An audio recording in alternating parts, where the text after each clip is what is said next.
हाँ तो भाई और उनकी बहनों, कैसे हो आप सब? I hope you guys are all good. तो आज के इस व्लॉग में हम जाने वाले हैं अपने गन्ने के खेत में।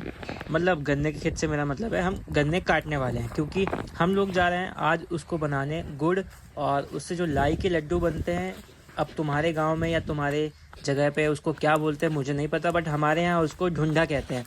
तो इन तंग गलियों से चलते बचते बचाते मैं अपने आप को अपने गन्ने के खेत तक पहुंचने वाला हूं। सामने मम्मी और पापा हैं। पापा ऑलरेडी वहां पहुंच चुके हैं, काम चालू है, क्योंकि मैं हमेशा किसी भी काम में लेट पहुंचता हूं। ठीक है, तो वो फावड़ा लेके पहुंच चुके हैं, अपना काम कर रहे हैं। और ये साइड में पता नहीं कौन से पौधे या कौन से क्या है मुझे नहीं पता, वो मम्मी को पता है, और मैंने पूछना भी जरूरी नहीं समझा। और शायद पूछने के बाद मुझे पता चला कि ये सरसों है, जिससे हमारा मस्टर्ड ऑयल यानी कड़ू का तेल निकलता है। और ये रे पापा जो कि अंदर घुसे पड़े हैं, ऐसा लग रहा है कोई भूत है अंदर, लेकिन डरने की कोई बात नहीं है, वो मेरे पापा हैं। तो शुरुआत करी हमने साइड साइड से। और ये कुछ गन्ने टूटे हुए हैं, क्योंकि ये हमने ही तोड़ के फेंके हुए हैं, जिसको हम लोग गन्ना चूसना भी कहते हैं। तो चूसने से मेरा मतलब है गन्ने को तोड़ना और उसका रस पीना। तो फावड़ा लेके मैं भी तैयार हो चुका था, सब खत्म हो चुका था। इतनी जल्दी काम चलाया मैंने कि देखो भाई, लोगों की लाइन लग चुकी है हमारे गन्नों के खेतों में। लाइन से मेरा मतलब सिर्फ दो ही लोग आए हैं, बाकी मेरे पापा, मेरी दोनों बहनें और मेरी मम्मा है। तो जिनके पास भैंस होती है वो इसका काफ़ी यूज़ कर लेते हैं, क्योंकि जो बाकी पार्ट जो हरा हरा है,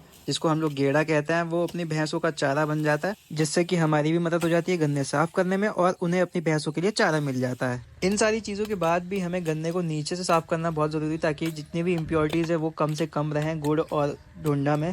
तो ये रही मेरी बहन जो कि लगी पड़ी है, अपनी मेहनत कर रही है। मैं यहाँ पे व्लॉग बना रहा हूँ। बाकी इसको साफ़ सफाई करने के बाद हमने एक ठेले पे लोड कर लिया, जो कि हम उधार मांग के लाए थे किसी से, समय के हिसाब से, क्योंकि यहाँ पे सब चीज़ें फ्री में मिलती हैं, कोई पैसा नहीं, कोई चार्ज नहीं। और ये कुछ हालत थे मेरे हाथों की, तो इससे तुम लगा सकते हो कि ये मजदूर का हाथ काटते हैं, जो कि कभी थकेगा नहीं। ठीक है, तो ये सब लोड करने के बाद थोड़ी बहुत चोटें दिखाई मैंने हवाबाजी के लिए। बाकी ये सब लोड करने के बाद मैं और पापा निकल लिए। वज़न इसमें बहुत ज़्यादा था, तो हम दो लोग, मैं और मेरा भाई, पीछे से सपोर्ट कर रहे थे। बाकी पापा आगे से रास्ता दिखा रहे थे। आगे से हम राइट जाएंगे, थोड़ा हमारे गांव से थोड़ा दूसरे गांव में है, जो कि 500 की मीटर की दूरी पे होगा। तो वहां जाके हमने ये सारा सामान रख दिया, और अब हम लोग जा रहे हैं घर। क्योंकि आज तो हमने ये रख दिया, उससे पहले भी कई लोगों ने वहाँ पे सामान रखा हुआ है, क्योंकि इस टाइम पे बहुत ज़्यादा भीड़ है। तो हम लोग सुबह कल जल्दी से जल्दी आएंगे, यानी कि 2:30 से 3 बजे रात के, ताकि हम सबसे पहले उस मशीन पे कब्जा कर सकें और गन्ने का रस निकाल सकें। तो अपना ठेला लेके हम लोग वापस घर को निकल लिए।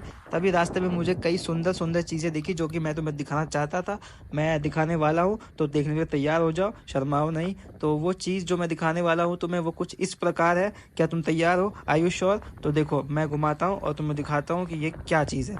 तो ये चीज़ जो तुम देख रहे हो, ये हरी हरी जो लेफ्ट हैंड साइड में, ये है गाजर। ठीक है, तो ये जब बड़ी होगी तो गाजर बन जाएगी। बाकी ये जो तुम पीला पीला देख रहे हो, तो तुमने कई मूवीज़ में देखा होगा, कई क्या तुमने डीडीएलजे में देखा ही होगा। तो इसे देखा तो ये जाना सनम। और कोई नमूना अपना ये हेलमेट यहाँ भूल गया है, तो मुझे लगता है अब ये हेलमेट किसी काम का नहीं है। बाकी देख लो, व्यू कितना सुंदर है यार। और बस यार, आज के इस व्लॉग में ज़्यादा कुछ करेंगे नहीं। बाकी अब मैं जा रहा हूँ घर, थोड़ा नहाऊंगा, क्योंकि हालत बहुत ज़्यादा ख़राब है, हाथ पैर बहुत गंदे हो चुके हैं, थकावट बहुत ज़्यादा हो चुकी है। और फिर कल सुबह तुमसे मिलेंगे और आगे का बताएंगे। ठीक है, तो जब तक के लिए बाय बाय।